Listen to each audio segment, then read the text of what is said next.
प्रधानमंत्री जी को नहीं पता चला, उन्होंने आज बयान दिया। एचएम को नहीं पता, आशुतोष जी भी कह रहे हैं कि मान लो उनको, सीएम को नहीं पता चला, ये बात मैं मानने के लिए तैयार नहीं हूं, क्योंकि घटना रिपोर्टेड थी। ऐसा नहीं था कि थाने में रिपोर्ट नहीं थी या पुलिस वाले, ये हो ही नहीं सकता कि वहां घटना न पता चली हो और उसके बाद आपने कार्रवाई नहीं की।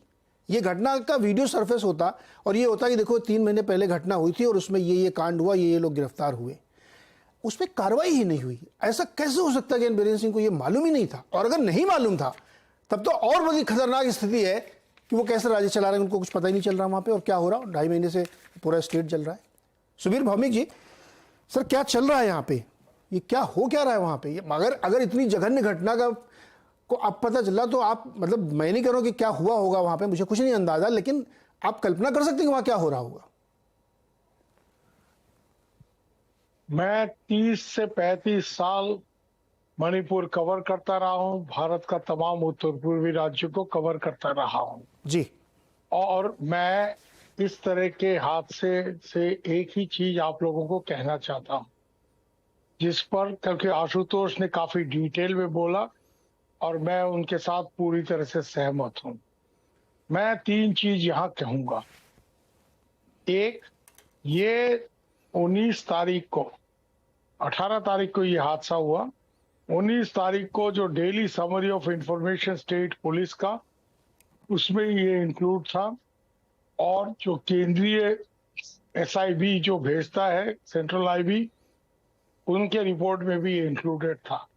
तो ये मोदी जी को शायद पता नहीं होगा, बाहर रहे होंगे, कभी टूर वूर में रहे थे, बट ये दोनों व्यक्ति, चीफ मिनिस्टर और भारत के होम मिनिस्टर को पता होना चाहिए, क्योंकि ये समरीज उनके पास पहुंचते हैं। एक चीज। दूसरा, मणिपुर में नागा कोकी मिलिशिया के बीच लड़ाई झड़प, जिसमें 100-150 लोग मारे गए थे 1990s में, उसके बाद भी इस तरह के काफी झड़प और गड़बड़ हुए हैं, बट औरत के ऊपर इस तरह का हमला कभी हुआ नहीं है। मैं ये कहना चाहूंगा आप लोगों से कि वहां मणिपुर में 2004 में थंगजम मनोरमा बोल के लड़की का कथित बलात्कार फौज के कुछ लोगों के तरफ से हुआ था बोल के वहां बड़ा हादसा हुआ था। मणिपुर के औरत, जो बुजुर्ग औरत लोग हैं, वो लोग जाके असम राइफल्स के हेडक्वार्टर के सामने विवस्त्र होकर Indian army come and wrappers लगाकर वहां आंदोलन किया था, बड़ा हंगामा हुआ था। बट नागा कुकी या दूसरे कोई भूमिगत संगठन के कार्रवाई, मारपीट हुआ है, गोली चला है, लोगों को मारा गया है, बट औरतों के साथ इस तरह का बर्ताव मणिपुर में इससे पहले कभी नहीं हुआ है, जो अब हो रहा है। मैं एक सोच आप लोगों के पास छोड़ना चाहता हूं, ये क्या थोड़ा मेन स्ट्रीम इन्फ्लुएंस आ गया है? क्योंकि इस तरह का हादसा तो इंडिया के मेन स्ट्रीम स्टेट्स में होते हैं। तो ये एक दूसरी बात है। तीसरी बात मैं ये कहना चाहूंगा, जहां तक आपने मुझसे पहला सवाल पूछा उसका अब जवाब मैं देता हूं कि हो क्या रहा है। संस्कृत में एक बात है, मात्सर्य न्याय। ये मात्सर्य न्याय का स्थिति मणिपुर में है। 70 दिन से इस पर काबू पाने में राज्य सरकार विफल रहा है और सिर्फ राज्य सरकार पे जिम्मेदारी थोप के केंद्रीय सरकार हाथ नहीं धो सकता, क्योंकि उन्होंने ये गड़बड़ शुरू होने के साथ साथ 355 धारा भारतीय संविधान का वहां लगाया था। तो यहाँ एक और चीज का मैं जिक्र करूंगा।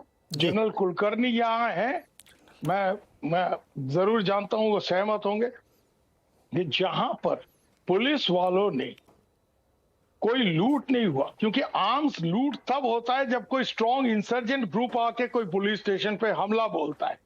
यहां पर जो आर्म ट्रबल मेकर थे, जिनके हाथ में हथियार नहीं था, उनके हाथ में हथियार उठा के दिया गया।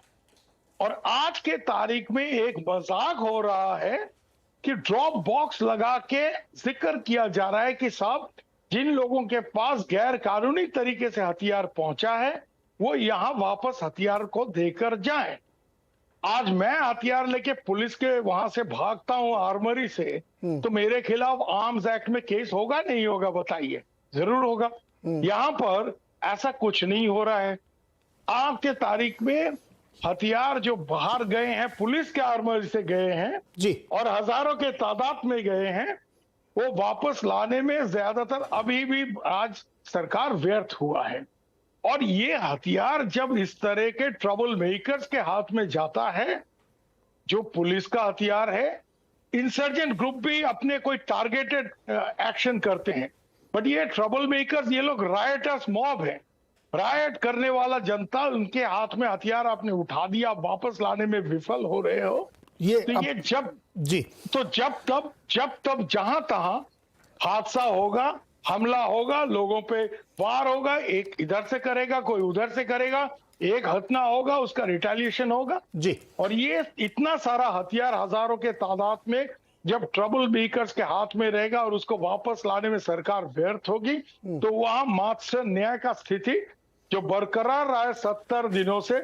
और यहां आखिरी एक चीज मैं बोलना बंद कर दूंगा, वो ये है कि ये जो कह रहे हैं ना कि प्रधानमंत्री ने इसके खिलाफ आवाज उठाया, अरे साहब आवाज तो हम लोग उठाएंगे, प्रधानमंत्री को कार्रवाई कदम उठाना चाहिए, आवाज नहीं कदम उठाएं। तो कदम उठाने के लिए हम और कितना इंतजार करेंगे। भाषण देने में लोग बहुत माहिर हैं, बट यहां पर जो हालत पैदा हुआ है और 70 दिनों से छोटा सा राज्य में हालत पर काबू पाने में इतना फोर्स डालने के बाद भी जो कामयाबी हासिल जी नहीं सुबीर हुआ जी, है, ये बहुत इंपॉर्टेंट बात है कि बहुत स्ट्रिक्ट एक्शन की जरूरत है। जनरल साहब,